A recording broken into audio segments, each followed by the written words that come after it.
Odd question for you. What do you think the D&D equivalent of Freddy Krueger is in 5e? Ted, that's kind of a great topic. Let's discuss D&D villains, Dream Stealers. I'm Nerdarchy Ted. I'm Nerdarchy Dave. Welcome to Nerdarchy for Nerds, by Nerds. Time to explore some Dream Stealers in D&D. So, Ted, how often do dreams and nightmares come up in your D&D games? I mean, dreams are one of those things that are pretty darn cool.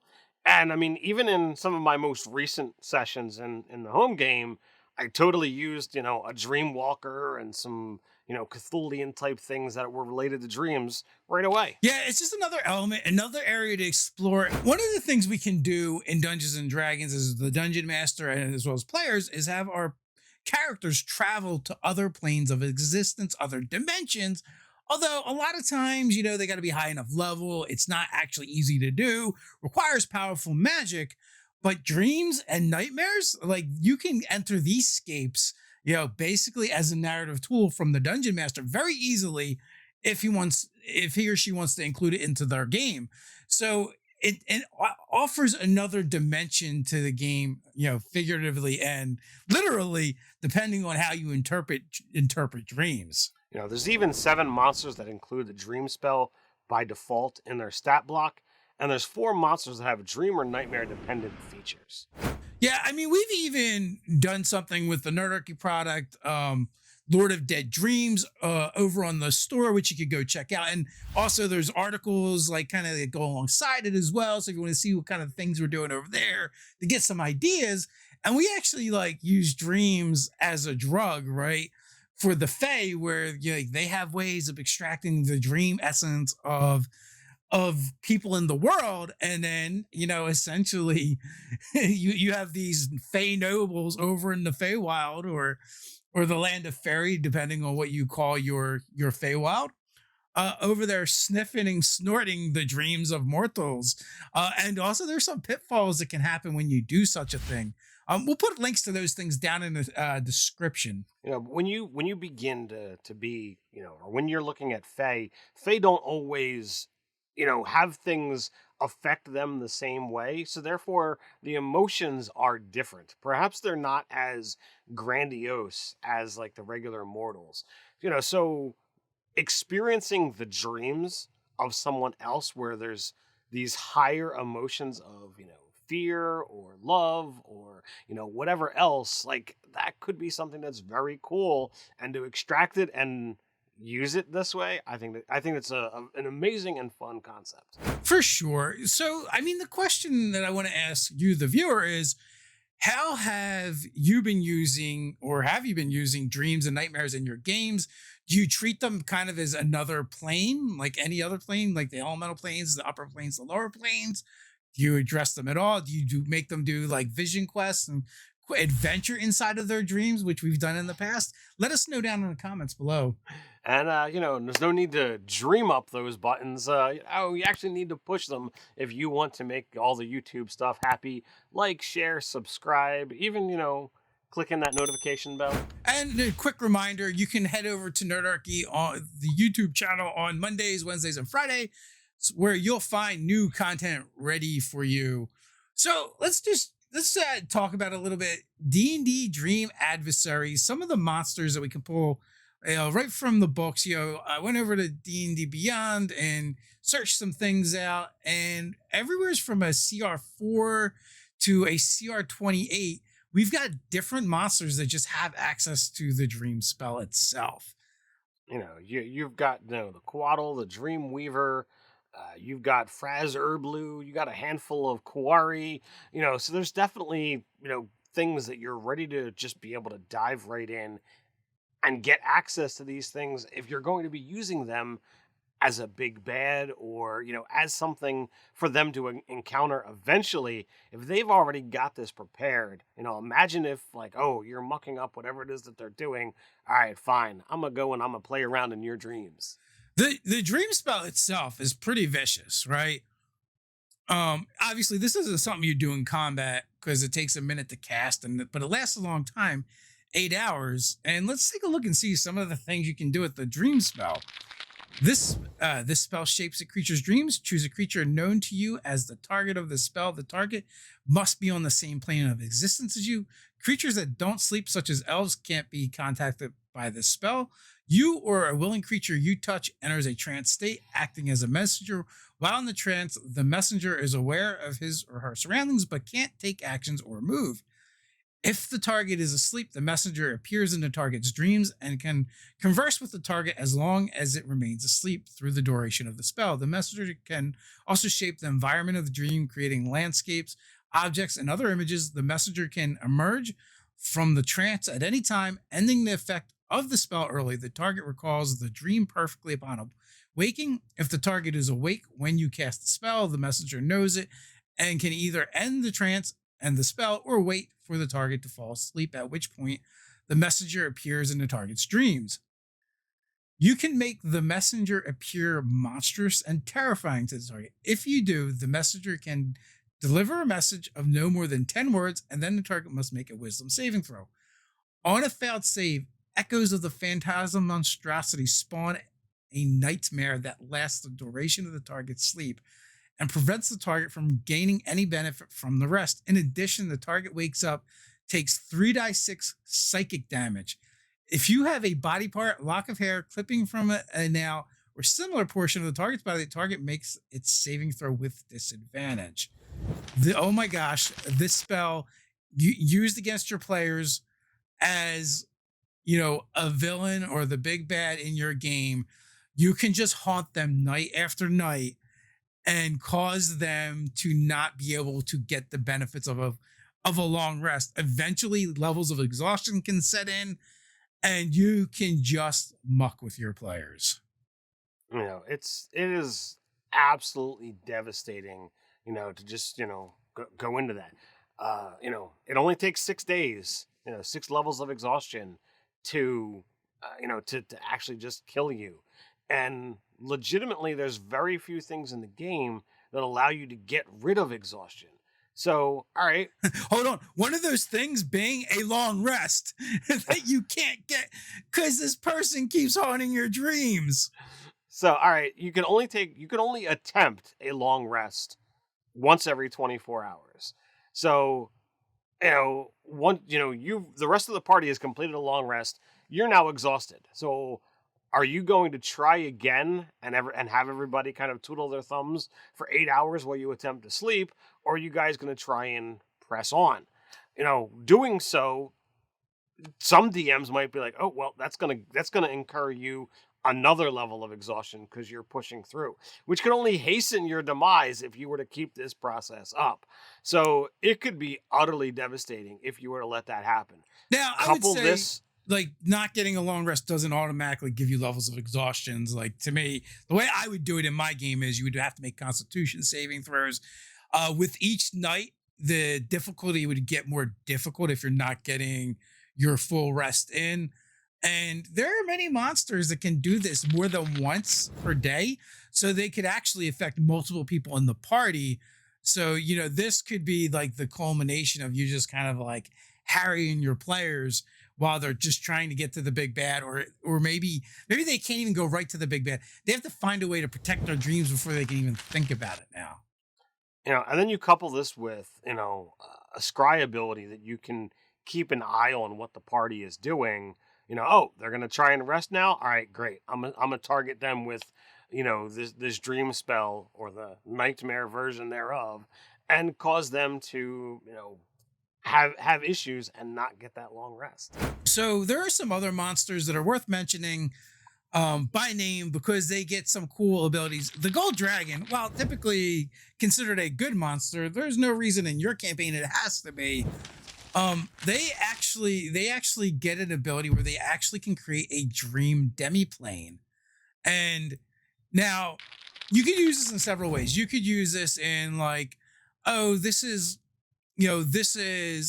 something they use against the players while you're fighting them, or this could literally just be the hook for an adventure for whatever reason, where the Gold Dragon needs to send you to this demiplane of dreams that it's created, because maybe something's gone awry, something's gone wrong with it. But even still, essentially they can send you there and it's a charisma saving throw, which is not good for a lot of players. So they can just take them out of the combat. And as the DM, I might even take some liberties with this ability, like maybe they keep nasty surprises in this dream domain. So yes, the barbarian has been taken out of the fight and can no longer contribute. But each round, while they're still trying to escape this dream realm, they might also be fighting for their lives. Yeah, and number one, this would keep that player engaged because they've got something to do beyond, oh, they got to make a saving throw. That failed. Next. Yeah. This would give that player the ability to interact and do something with their turn, be it move and fight, be it make checks to, deal with terrain or, sanity, whatever issues, and then beyond, making the charisma save to try and get out. Now, the Dusk Hag is a fey creature from Eberron, and it has access to the Dream Spell, which it can do several times a day. But it also has an ability called Nightmare Touch, where it basically uses your nightmares against you and can kind of curse you. And it has another ability as a reaction, Dream Eater.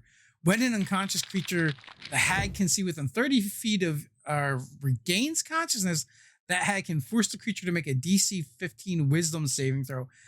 Unless the save succeeds, the creature takes psychic damage and the hag regains hit points.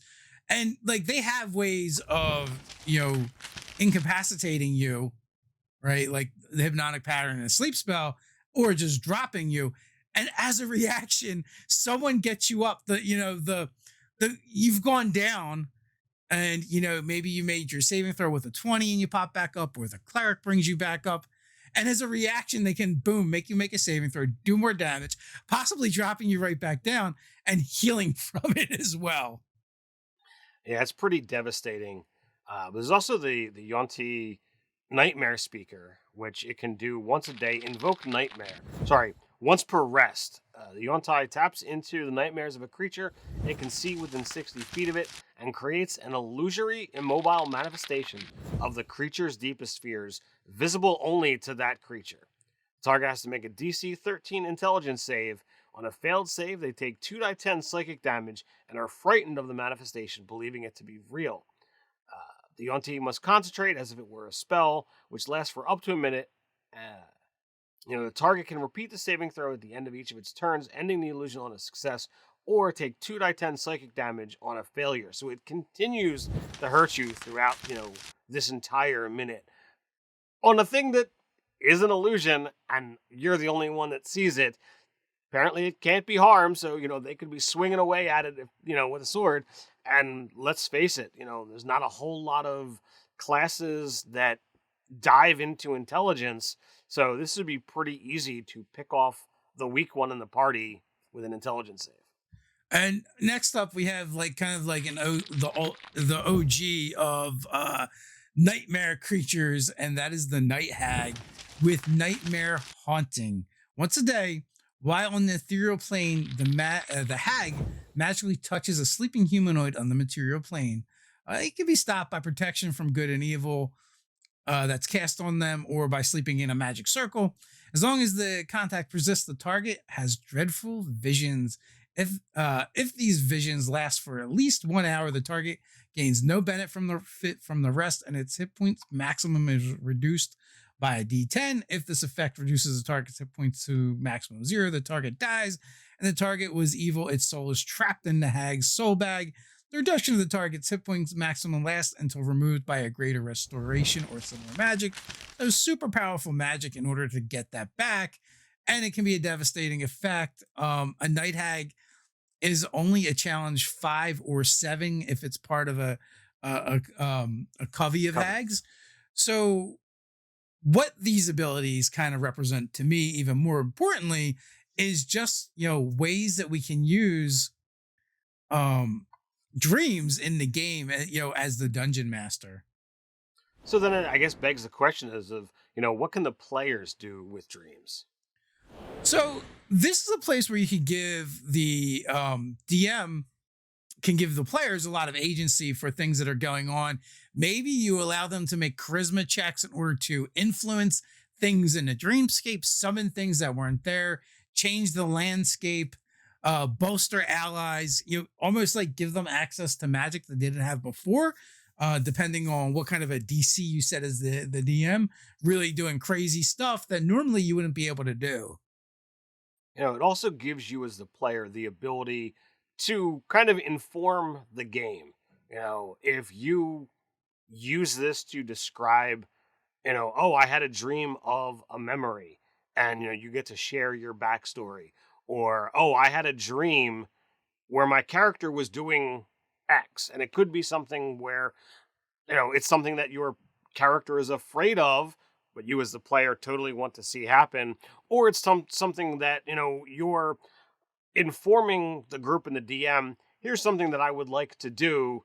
Is this totally possible? But you're doing it, technically in game by describing a dream that you've had. So therefore, there's a chance to have a bit of give and take. Oh, are the players on board for this? Okay, great. Well, then maybe when we finished up this quest, this chapter, this story, maybe this is something that we can go work on and achieve a player character or player goal. One last area I guess for us to touch on is how we use dreams in our own games. So, I mean, as I said, previously, I've used them in a recent game. The players, all laid down for their rest, and everybody started having disturbing dreams, and an unknown entity kind of walked out of the darkness once everyone had been woken up, and I used it to kind of attract the attention of some kind of crazy entity that told them their dreams were delicious and totally creeped them out. And like, well, there's something going on right now that you could totally just ignore and go about your business. But, if you leave this be, this is going to be a potential problem. And you guys totally entered into a dream world, dream demiplane, alternate reality, wherever it was, and made battle with creatures. So, you know, it was a mini dungeon. It was only 2 rooms, but it was the entire session. You had a conversation, fought a handful of things, and it was done. So it was all based off of the recent happenings with dreams. But in other cases, I've used dreams to have communication with crazy entities, with bizarre magic items, with familiars or creatures along those lines.